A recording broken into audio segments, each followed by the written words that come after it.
who have a special needs child. And for my family at least, it was the greatest relief when my wife and I figured it out, because we were first-time parents. So you have a child and you're not sure what parenting is supposed to be like. And so when your child's developing, like, is this normal? And so when we figured out he had autism, it's like this massive burden that lifted. And now he's doing great in the special needs school. Prakash deserves a round of applause for everything he's done. He's been a super dad for family. You guys don't know, like, this man, he's really incredible. Hello everyone, I'm Andrew Yang. I'm not a career politician, I'm an entrepreneur, and I'm running to solve what I believe is the biggest problem of our time. Sorry, the boss. And the problem is this: how did Donald Trump win Iowa by 9 points in 2016? How did he win in Michigan, Ohio, Pennsylvania, and Wisconsin? Now, if you turn on cable news, you might get a series of explanations. What would the factors be? Russia, racism, Facebook, the FBI, Hillary Clinton. Those are probably the factors that get cited. But I dug into the numbers and found an explanation that I believe drives more of the election outcomes that we talk about ever. And it's the fact that we automated away 4 million manufacturing jobs in Michigan, Ohio, Pennsylvania, Wisconsin, and 40,000 right here in Iowa. And if you've seen the aftermath of the automation of these jobs, you know it's not just 40,000 jobs and 40,000 families. It's the ripple effect. It's the shopping centers closing. How many of you have noticed stores closing around where you live here in Iowa? And why are those stores closing, aside from the fact that some of these manufacturing plants have shut down? Amazon, that's right. Amazon's like a black hole soaking up $20 billion in business every single year. It's closing 30% of your stores and malls. Yeah, that's why I know when you raise your hand, it's like, yeah, 30% of your stores and malls are closing. How much is Amazon paying in taxes? How much do we get back? Zero. That is the math. That is the brutal math, Iowa. 20 billion out, zero back in. Meanwhile, the most common job in your communities and around the country is being a retail clerk. The average retail clerk is a 39-year-old woman making between $10 and $11 an hour. As her stores and malls close, what is her next move going to be? How many of you have visited Iowa 80, the country's largest truck stop in Davenport? I try and go there every chance I get because the buffet is such a good value. And they proudly say that 5,000 people stop there every single day. My friends in California are working on trucks that can drive themselves. They're working on those self-driving trucks because of all the money involved. $168 billion a year in savings if they can succeed in automating away truck drivers. How many people will stop at Iowa 80 when the trucks have robot drivers and don't need to stop for a meal? What's that going to mean here in Iowa, where truck driving is the most common job in the state? Truck driving is the most common job not just here in Iowa, but in 28 other states. We're in the midst of the greatest economic transformation in the history of our country. I'm just going to use one last example that you can probably relate to. When you call a customer service line of a big company and you get the software saying, like, hi, how can I help you? What do? You press 000 human as fast as you can, right? You say, please get this irritating software out of my ear and like find me a human. I do the exact same thing. In 2 or 3 years, the software is going to sound like this. Hey Andrew, how's it going? What can I do for you? It's going to be efficient, delightful, painless. You might not even realize it's software. What's that going to mean for the 2.5 million Americans who work at a call center right now for $14 an hour when artificial intelligence gets to that point?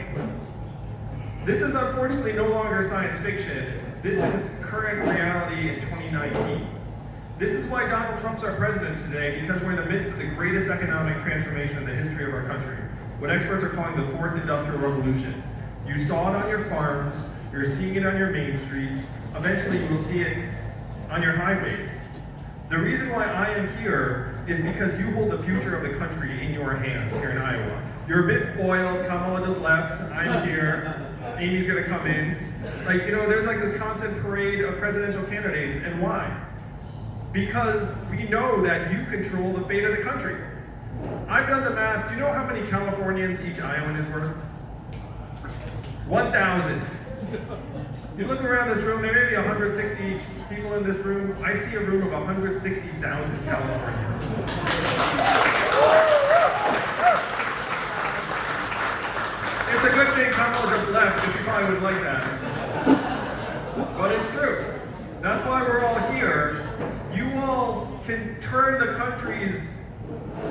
touch on the dime. If you just embrace a particular vision, it can then spread through the country like wildfire. So what is the vision? If you've heard anything about me, you've heard what Prakash said, which is that there's an Asian man running for president who wants to give everyone in the country $1,000 a month. How many of you heard that about me? Yeah. And the first time he heard it, the first time you heard it, you thought it was a gimmick. You thought that this was like a one-issue candidacy, but the truth is, this is a deeply American idea that's been with us since our founding. Thomas Paine was for it in the earliest days of the country. Martin Luther King championed it, was fighting for it in 1968, the day he was assassinated. And one state has had a dividend in effect for almost 40 years, where everyone in that state gets between $1,000 and $2,000 a year, no questions asked. And what state is that? Alaska. And how do they pay for it? Oil. And what is the oil of the 21st century, Iowa? Technology. Technology, that's right. In Alaska, they call it the oil check, and they love it. We're going to call this the tech check, and all of America is going to love it. Woo. So we talk about this $1,000 a month for every American. It's about everything but the money. Because after I'm president, thank you, Iowa, after I'm president and this dividends start going out, where will you actually spend the money in real life? Community. Most of it's going to stay right here, right? It's going to go to car repairs you've been putting off. It's going to go to daycare. It's going to go to Little League signups. A little bit's going to float back up to the cloud, but the vast majority is going to stay right here in Iowa. It's going to rejuvenate their Main Street economies. It's going to create 40,000 new jobs here in Iowa. It's going to give your rural areas a real path forward, because we all know that the 21st century is depleting rural areas, not just here in Iowa, but around the country. This is the path forward for America to have an economy that actually works for us, a trickle-up economy, from people, families, and communities up. Washington was selling the trickle-down stuff for a long time. We know it doesn't work. Other candidates are pitching a variety of plans, none of which is going to be as impactful as just putting money in our hands. We're the owners and shareholders of this country, and there's nothing stopping us from declaring ourselves a dividend. How many of you own stocks that pay a dividend? It's a little bit of a personal question, but like Microsoft, Coke, Verizon, any of those stocks. You know, they just send you a little bit of money every quarter. We're at the same point as a country. And we can completely afford $1,000 a month for every American, particularly because most of the money will just stay right here in our economy and circulate over and over again. Now, The value-added tax is 10% if people don't My wife's know. at home with our 2 boys, one of whom is autistic. What is her work included at in GDP every year? 0. 0. What is the market value of her work at? 0. 0. And we know that's nonsense. We know that her work is among the most challenging and vital that anyone's doing. I'll tell you the truth. How many of y'all are parents? Raise your hands. When I'm home with my kids for a day or two, my wife leaves, you know what I say? I say, get me back to running for president as soon as possible. Because being a parent is the hardest work there is. And yet we're minimizing it. We're saying it's worth nothing when that couldn't be further from the truth. Right now we're riding GDP off a cliff, because even as our GDP is at record highs, you know what else are at record highs in this country? Drug overdoses and suicides. Drug overdoses, suicides, anxiety, depression, financial insecurity. What good is record high GDP if our communities are falling apart? So I'm going to ask you all, what measurements would actually work for you?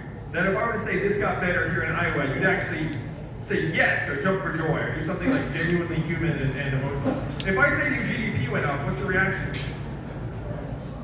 Yeah. Cool. So how would you measure your own progress in a way that would actually get you excited? Measuring health. Progress on climate change. Clean air and clean water. That's beautiful. You can actually measure that. Health and life expectancy. Affordability. Mental health and freedom from substance abuse. Childhood success rates. We have these numbers, we have these measurements. The inventor of GDP said 100 years ago that this is a terrible measurement for national well-being and we should never use it as that. And here we are 100 years later, riding it off a cliff. Now this may sound complicated, but it's actually going to be very easy, because as your president, I'm just going to go down the street to the Bureau of Economic Analysis and say, hey, GDP is 100 years old, it needs an upgrade. And then I'm going to have this new American scorecard and present it to the American people every year at the State of the Union. I'm I'm going to be the first president to use a PowerPoint deck. Some people like that. Yeah. This room is not quite as nerdy as some of the other rooms I've been in. Because some rooms, it's like PowerPoint, yes. Believe it or not, there's even a PowerPoint chant that has broken out. No, it's a true story. So the plan is to actually have the measurements up and make progress in the right ways. Because if you have the wrong measurements, you can never make progress. So these are some of the big ideas. And thanks to you here in Iowa, I just qualified for the fall debates in September and October. Yeah. That's a great feeling. We literally found out about that on the plane here. And then on the way to this event, Elon Musk just endorsed me on Twitter. Yeah. I was there for that. So the Yang Yang is growing like wildfire. We've raised millions of dollars, and our average donation is only $26. My fans are even cheaper than Bernie's. No one knew it was even possible. Well, we found them. Thank you, Yang Yang. Gang, gang. And I am only one of two candidates that 10% or more of Trump voters said they would vote for. Yeah, that's also true. Who's the other? Bernie Sanders. I am a younger, fresher, more modern, more Asian version of Bernie. Really burned him. I can build Yang a much broader Bernie. coalition to beat Donald Trump in 2020 than any other candidate in the field. I'm already peeling off thousands of disaffected Trump voters, libertarians, independents, as well as Democrats and progressives. Because this is about freeing ourselves. It's the freedom dividend. It will make our children stronger and healthier. It will reduce domestic violence. It will empower minority communities. And it will help recognize the work that women do every single day, because we know the vast majority of the unrecognized and uncompensated work, like the work done by my wife, is done by women. And so when we talk about equal pay, we're still going to overlook all of the moms, all of the caregivers, all of the volunteers, all of the stuff that's making our communities actually strong and healthy that women are doing every single day. The Democratic Party talks about empowering women. I'm talking about actually recognizing what women are doing right now. So this is the plan, this is the vision for an economy that will work for us. Donald Trump's our president today. Donald Trump won Iowa because he got some of the problems right, but his solutions were garbage and nonsense. What were his solutions? We're going to build a wall. We're going to bring the old jobs back. We're going to turn the clock back. We have to do the opposite of all that. We have to turn the clock forward. We have to evolve and advance the way we think of ourselves and work and value. And I am the man for that job, because the opposite of Donald Trump is an Asian man who likes math. Thank you very much.